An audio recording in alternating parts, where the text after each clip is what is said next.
Yang menarik dari temuan data ini saya cukup kaget juga di basis-basis yang tanda petik ya, selama ini kita sebut hijau, bahkan di basis merah pun Deddy Mulyadi sudah cukup mengungguli jauh di angka yang saya sebut sudah masuk dalam kategori fenomenal, karena kemenangan keunggulannya sudah di rata-rata 70% ke atas. Ini angka yang relatif sudah cukup aman buat seorang kandidat untuk menang, kecuali ada tsunami politik yang dahsyat ya. Dan saya melihat belum ada tanda-tanda ke arah sana. Nah, dari data itu ini memang kemudian menjadi bad news, kabar buruk buat kompetitor selain Deddy, karena tidak mudah mengejar ketertinggalan yang jaraknya sudah di atas 30-40% ya, dalam waktu 1,5 bulan praktis. Nah, ini tergambar misalnya di basis kota Bekasi yang sangat PKS misalnya, dengan perolehan kursi yang cukup banyak partai tersebut. Di situ juga ada rumahnya Pak Ahmad Saihu, tapi ternyata Pak Ahmad Saihu jauh tertinggal. Dia harus puas di angka 15%-an ya, dibanding dengan Deddy Mulyadi yang sudah di angka nyaris 70%, 67 sekian. Ini angka yang sangat jauh sekali. Padahal itu di basis yang kita semua tahu ya, mayoriti pemilih PKS. Begitu juga di Kota Tasik. Ini data-data yang cukup menarik buat saya, karena Tasik ini kan basis hijau, P3 khususnya. Ternyata di sana juga Deddy Mulyadi unggul cukup telak. Kira-kira itu yang bisa sementara saya sampaikan. Berapa persentasinya Pak? Di Tasik ditembus di atas 70%, 70% lebih lah, di 76%, angka yang cukup fenomenal juga ya. Pak, jumlah responden itu di margin of error. Ya, memang kita turun. Survei ini sebenarnya sedang dalam memotret para calon bupati dan wali kota. Tapi kita sisipkan pertanyaan cagup, baik personal maupun pasangan, dibuat simulasinya, dan hasilnya kira-kira menggambarkan potensi kemenangan yang cukup besar dari pasangan Deddy Mulyadi Erwan Setiawan ya. Tentang margin of error memang sesuai dengan jumlah responden yang kita ambil di 440. Itu sama sekali jumlah respon itu tidak mengurangi akurasi dengan 600, 700 bahkan 1200.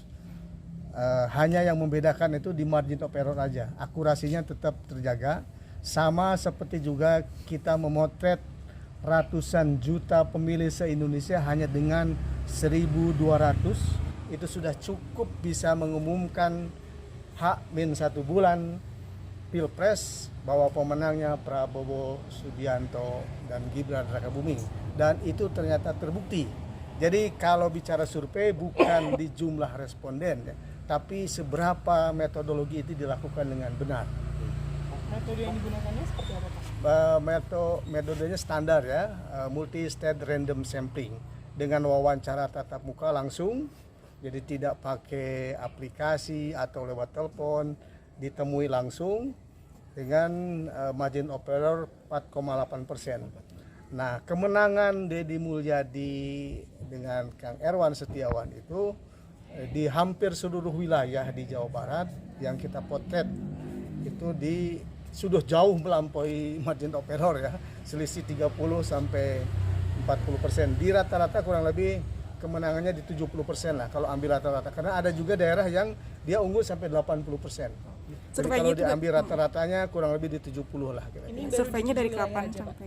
Ya, sementara. Dari mana aja tuh Pak? Salah satunya Kota Bekasi, Bogor, Bandung, kemudian Subang, Tasik, Garut, dan beberapa lagi lah ada. Yang relatif lumayan ya lumayan dalam arti dibanding dengan dua kandidat lain di bawahnya. yaitu Ahmad Sehu di posisi elektabilitas paling tinggi di 15% di satu wilayah tertentu ya. Selebihnya itu di bawah 10%. Bahkan di beberapa wilayah ada yang cuma 2, sekian %, ada yang 3%, ada yang paling tinggi 5%. Misalnya kayak Pak JJ dengan Ronald, kemudian Acep dengan Gita ya, itu masih di rata-rata di bawah 5%, paling tinggi di angka 7%-an. Jadi angka yang belum terlalu cukup menggembirakan untuk bisa bersaing dengan nomor urut 4 ya. Termasuk Ahmad Sehu yang kita semua tahu dia ngambil wakil Ilham Habibie, nama yang cukup populer tapi ternyata belum terlalu banyak dikenal oleh mayoriti masyarakat Jawa Barat ya. Karena jangan lupa bahwa mayoriti pemilih itu berada 70-80% di kategori grassroots.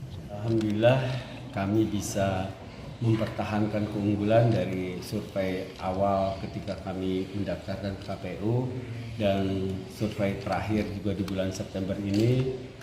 Kami masih bisa mengungguli kandidat yang lain.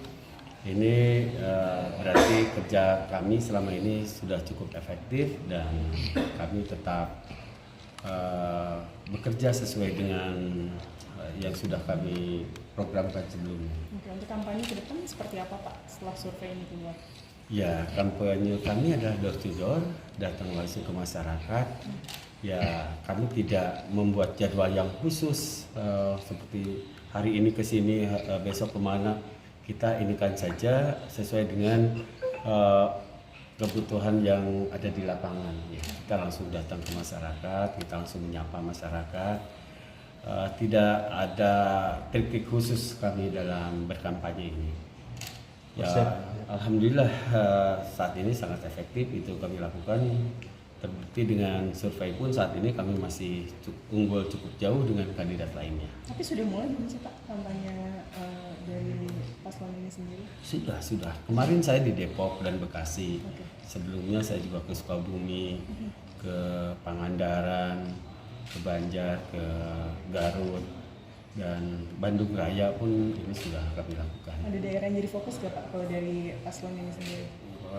Untuk fokus di satu daerah tersendiri kami tidak. Kami perlakukan sama dengan daerah lain.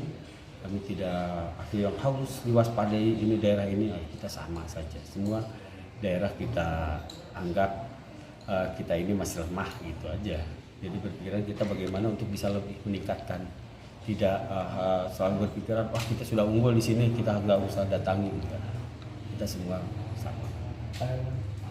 KPU Jawa Barat itu ada rencana debat salah satu titik itu di tempat pendidikan, di kampus. Melihat sendiri ini kan alasan itu kan karena di sana tuh banyak pemilih pemula untuk memilih kesiapan dari pasangan dan mau sendiri. Karena kan mungkin tanda kutip mereka lebih kritis gitu, jadi melihat dari visi misi programnya apa. Ya, kami sudah siapkan segala sesuatu. Mau dimanapun tempat debat kandidat kami siap. Mau di kampus, mau di pasar sekalipun, mau di mall, mau di lapang terbuka, kami siap untuk mengikuti apa yang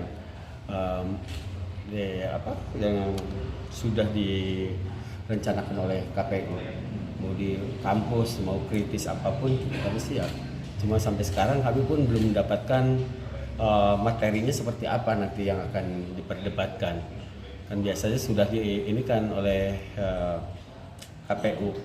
Seperti untuk debat pertama biasanya untuk ini kan lebih ke visi misi ya, terus nanti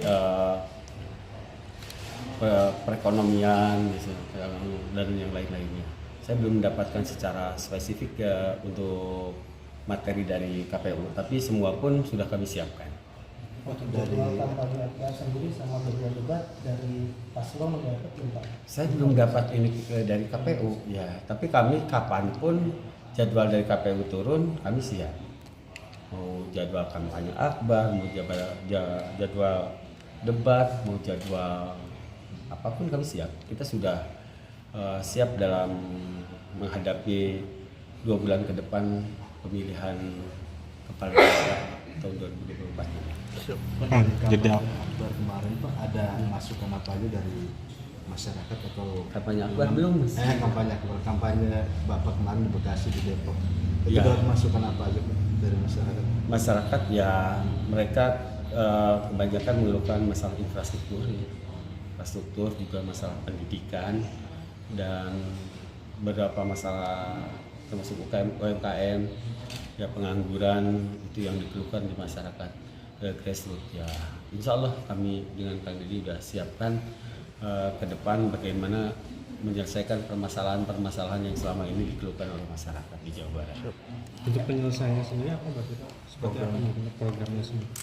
Ya seperti untuk infrastruktur kami sudah siapkan infrastruktur yang terintegrasi dari mulai jalan nasional ke jalan provinsi, dari nanti jalan provinsi ke kota kabupaten nanti ke sentra-sentra ekonomi dan juga ke desa-desa yang ada di Jawa Barat ini.